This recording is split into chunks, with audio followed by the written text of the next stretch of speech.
საქართველოს დამოუკიდებლობის დღის აღსანიშნავად სამზადისია შიდა ქართლის რეგიონში ღონისძიებები გორში, ქარელში, ხაშურსა და კასპში დილიდან დაიწყება.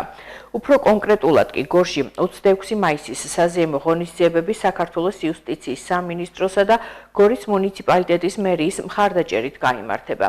ცენტრალურ მოედანზე გამოიფინება საქართველოს თავდაცვის ძალების სამხედრო ტექნიკა, შეიარაღება და აღჭურვილობა. მოეწყობა სხვა თემატური გამოფენები, იქნება ფოტო, გადაღების სივრცე, საბავშვო გასართობი აქტივობები, კვების სივრცე, მსახიობების საზეიმო მსვლელობა, სპორტული შეჯიბრებები და გაიმართება კონცერტი ადგილობრივი შემსრულებლების მონაწილეობით. ზუსტად 17 საათსა და 10 წუთზე საქართველოს სახელმწიფო ჰიმნი შესრულდება გორის სულხან ცინცაძის სახელობის სამუსიკო კოლეჯის გოგონათა გუნდის მიერ. 18 საათიდან 21 საათამდე კი საზეიმო გალა კონცერტი. საქართველოს დამოუკიდებლობის დღის აღსანიშნავად მთელი ქვეყნის მასშტაბით გაიმართება სხვადასხვა სახის საზეიმო ღონისძიება.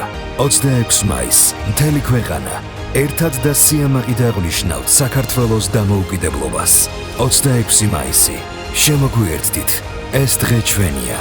26 მაისი რაც მოგეხსენებათ ყველასთვის, ყველა ქართველი ადამიანისთვის მნიშვნელოვანი თარიღია. როგორც ყველგან, ასევე შიდა ქართლიც იგეგმება სხვადასხვა ღონისძიებები, თავდაცვის სამინისტროს ეყოლება შესაბამისი ტექნიკა. რა თქმა უნდა, ჩვენი მოსახლეობა როგორც ყოველთვის აღნიშნულ დღეს საზეიმო დღე არის და ზეიმით ხვდება